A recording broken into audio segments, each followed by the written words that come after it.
Hello বন্ধুরা, আশা করছি সবাই ভালো আছেন। আজ আমি কাঁচা কলা দিয়ে একদম পাতলা করে মাছের ঝোল রান্না করব। তো বন্ধুরা, রেসিপিটি একদম এই গরমের জন্য খুবই উপযোগী। প্রথমেই আমি মাছগুলো ভেজে হলুদ লবণ দিয়ে মাখিয়ে রেখেছিলাম। এবার আমরা মাছগুলো ভেজে উঠিয়ে রেখে দিলাম। এবার আমরা কড়াইয়ে দিয়ে দিব তেল, দিয়ে দিব একটু জিরে আর একটু রাঁধুনি ফোড়ন।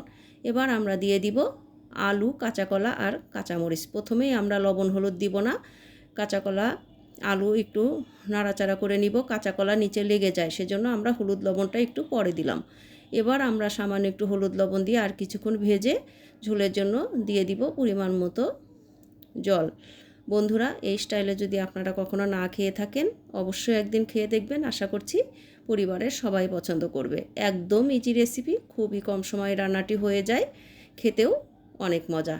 আমরা ঝোলের জন্য দিয়ে দিলাম জল, এবার দিয়ে দিব আর একটু লবণ আর হলুদ। বন্ধুরা, আজকে আমি একটু পাতলা ঝোল রাখবো, সেজন্য ঝোলের পরিমাণটা বেশি দিয়েছি। আপনারা যেভাবে ঝোল খাবেন সেই অনুযায়ী দিবেন।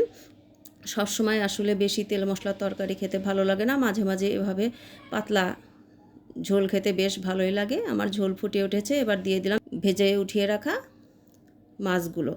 বন্ধুরা, কাঁচা কলা আমাদের শরীরের জন্য খুবই উপকারী। কাঁচা কলা ওজন কমায়, রক্তে শর্করা নিয়ন্ত্রণে রাখে, হৃদরোগের ঝুঁকি হ্রাস করে, পেটের খারাপ ব্যাকটেরিয়া দূর করে, ডায়রিয়ায় কাঁচা কলা খুবই উপকারী, হজম শক্তি বাড়াতে সাহায্য করে, সুগার নিয়ন্ত্রণে রাখে, চুলের যত্নে কাঁচা কলা উপকারী।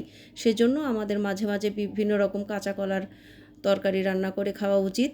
তো বন্ধুরা, আমরা সবশেষে দিয়ে দিলাম ভাজা জিরার গুঁড়া। বন্ধুরা, আমার আলু কাঁচা কলা দিয়ে মাছের ঝোল রান্না করা আজকের মতো কমপ্লিট। সবাই ভালো থাকবেন, সুস্থ থাকবেন।